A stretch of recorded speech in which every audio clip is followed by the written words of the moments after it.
Welcome back to Jersey Matters. In many important categories, the health and well-being of children in New Jersey is doing pretty well compared to the rest of the country, but lagging behind when it comes to economics. To explain, Alana Vega is a coordinator with Kids Count Advocates for Children of New Jersey. She's here to talk about the Quality of Children in New Jersey study. Alana, thanks so much for being here. Talk about your organization, first of all. What is it? Well, first, thanks for having me. Sure. Advocates for Children, we're a statewide child advocacy organization.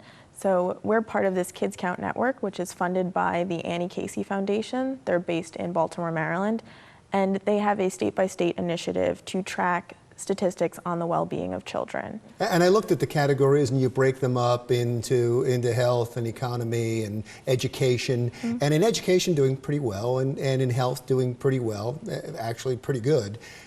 But when it comes to economics, not so well, and poverty, not so well. Right. So currently about 16% of New Jersey's children under 18 are living in poverty, so that's 100% of the federal poverty level.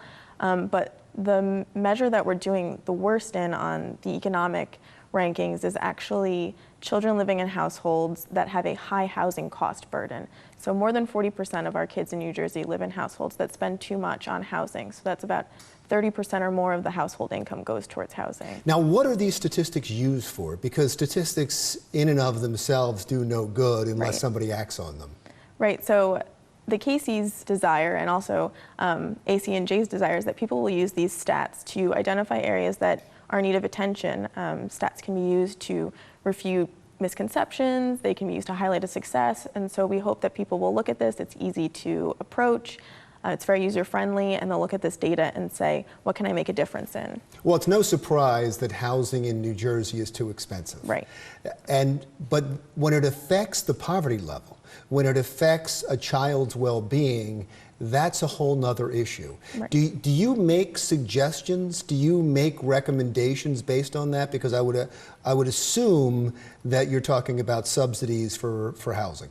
As an organization, we actually don't cover housing as an issue, but when it comes to other areas of child well-being. Wouldn't that be a solution, though? That would be, absolutely. You would take a look at that and say that would solve that problem. Right, that might be something. The purpose of Kids Count, it's not necessarily to be it's not a lobbying document, but we hope that when we send it to legislators, this might be something that they look at and say, okay, I have a solution for this based on what I've encountered. And has that happened in the past?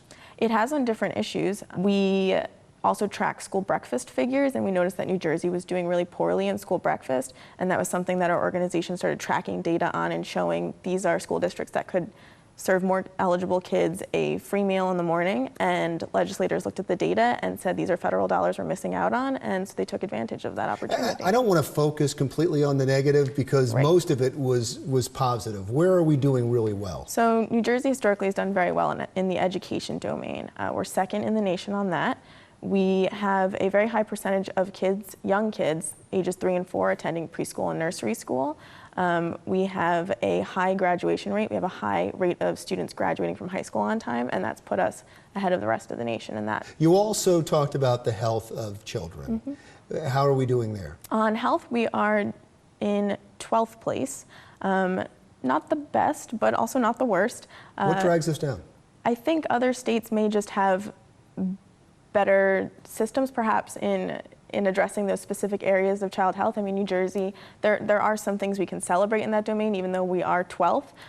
We only have 4% of our state's children are uninsured, and so that's been a major success story, and we've seen our rates of children living without health insurance go down over the years. So what we can take away from this, if we were to sum it all up, is that we're doing pretty well. Children in New Jersey are doing pretty well when it comes to education, when it comes to health of the child, when it comes to their future. The thing that might be holding them back is the fact that too much of the money of the families where they live is being spent on housing. And if we can fix that problem, we'd be going a long way to helping the overall quality of life for children in New Jersey. That certainly would make something of a difference, yes.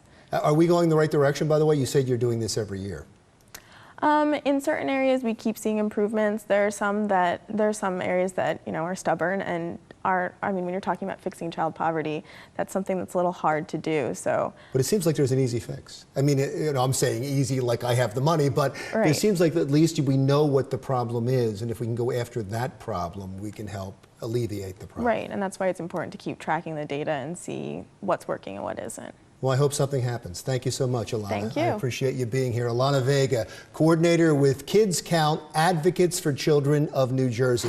When we come back, Dawn visits a recycling company that is getting a reputation as one of the best in the world. That's when Jersey Matters continues.